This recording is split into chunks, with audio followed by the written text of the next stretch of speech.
Un jour, je me rendais en classe à vélo et je n'étais pas vraiment attentive parce que j'étais en retard.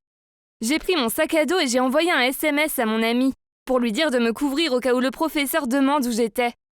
Soudain, mon téléphone m'a échappé des mains et l'instant d'après, l'obscurité régnait tout autour de moi. Ils ont dit que c'était un miracle que j'ai survécu.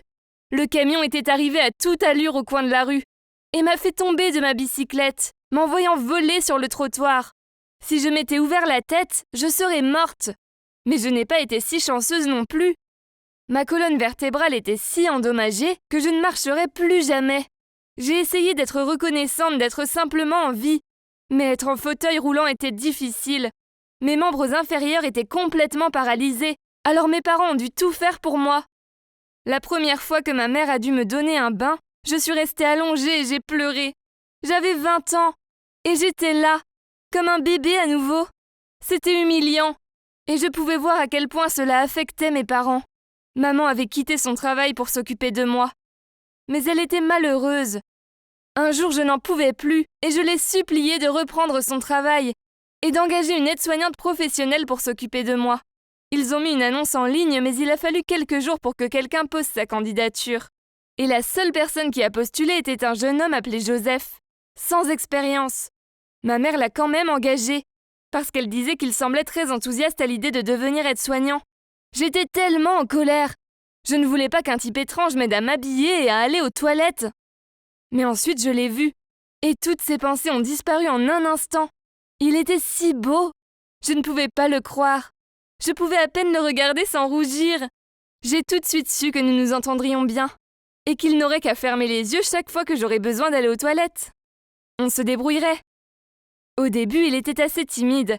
Chaque fois que je l'interrogeais sur sa famille ou son passé, il se taisait et changeait de sujet. C'était comme s'il avait peur de s'ouvrir à moi. Mais plus il s'occupait de moi, plus nous étions proches. Un jour, nous étions dans le parc et il s'est passé quelque chose. Il nous avait préparé un pique-nique. Et juste avant que nous nous arrêtions pour le manger, il s'est penché et m'a embrassé sur le front. C'était comme si le monde s'était arrêté. Je voulais juste que le temps s'immobilisait pour toujours. Après cela, il était clair que nous nous aimions beaucoup. Je ne pouvais pas le dire à ma mère parce que je savais qu'elle m'en voudrait d'être tombée amoureuse de mon aide-soignant. Mais ce n'était pas de ma faute. Je ne voulais pas qu'elle le vire. Alors nous avons gardé le secret. C'était parfait. Chaque jour, elle et mon père partaient au travail, et je passais toute la journée avec mon petit ami. Nous allions au parc tous les jours, et au cinéma une fois par semaine. Et nous avons même commencé à apprendre l'espagnol ensemble. Mais un jour, il a appelé pour dire qu'il était malade. C'était complètement inattendu. Et ce n'était pas un bon moment pour ma famille, parce que le procès allait avoir lieu dans quelques jours. Mon père était avocat et avait insisté pour que nous procédions au procès, parce qu'il croyait vraiment que l'homme dans le camion méritait d'être puni pour avoir failli me tuer. Je voulais vraiment mettre tout ça derrière nous et passer à autre chose, mais je savais que ça servait à rien de discuter avec mon père. Joseph était encore malade le jour du procès, et je n'arrêtais pas de lui envoyer des SMS lui demandant d'être là pour moi, mais il disait qu'il pouvait à peine sortir du lit. Je voulais lui apporter de la soupe ou quelque chose, mais il ne voulait même pas me donner son adresse. Finalement, je n'ai pas eu d'autre choix que d'aller au tribunal sans lui, et d'espérer que tout serait vite terminé. Dès que le chauffeur de camion est apparu, j'ai pu sentir la colère de mes parents. Il avait l'air du genre de type qui ne se souciait pas de ce qu'il m'avait fait. Et dès qu'il a plaidé non coupable devant le juge, mon père s'est levé et s'est mis à crier. J'étais très gênée, et le juge a demandé une pause avant que ce soit mon tour de me lever et de témoigner. Je suis sortie de là en pleurant. Tout ce que je voulais, c'était voir Joseph, et je ne savais pas que ce souhait allait se réaliser.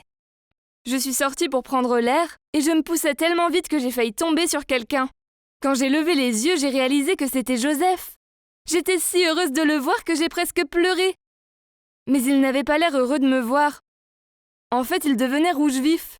« Je croyais que tu étais malade », je lui ai demandé, et avant qu'il ne puisse me répondre, une femme est apparue derrière moi et a dit « Joseph, ton père a besoin de toi là-dedans. Viens mon fils. » Je n'ai pas compris. J'ai demandé à Joseph ce qu'il se passait, et la femme m'a regardée et a dit « Comment connaissez-vous mon fils ?» Puis elle est retournée à l'intérieur. Joseph m'a regardée et m'a dit « Désolé », et puis il m'a dit pourquoi il était vraiment là. Son père était le chauffeur de camion qui avait failli me tuer. Quand il l'a découvert, il a dit à son père de tout avouer et de reconnaître sa faute. Mais son père n'a pas voulu. Joseph s'est senti tellement coupable qu'il a postulé pour un emploi d'aide-soignant. Mais il n'a réalisé que quelques jours plus tôt que j'étais la fille que son père avait percutée. Lorsque la lettre a été envoyée pour le procès, il a vu mon nom et a failli vomir en état de choc. Je suis restée assise là complètement secouée. Comment aurait-il pu me cacher cela? Cela ne pouvait pas arriver. L'amour de ma vie était le fils de l'homme qui m'a mis dans un fauteuil roulant. J'ai eu environ 10 minutes avant de devoir y retourner et dire la vérité. Je savais que ça ferait mal à Joseph de voir son père aller en prison. Mais quel choix avais-je? J'ai dit la vérité. Et maintenant nous attendons de voir quelle sera sa peine. J'aime Joseph, mais je ne sais pas à quoi ressemblera notre avenir. Mes parents ne peuvent pas accepter que nous soyons ensemble et les siens non plus. Je ne peux pas m'empêcher de penser que si je n'avais pas eu cet accident, je n'aurais jamais rencontré Joseph. Je suppose qu'il y a au moins un point positif dans tout ça.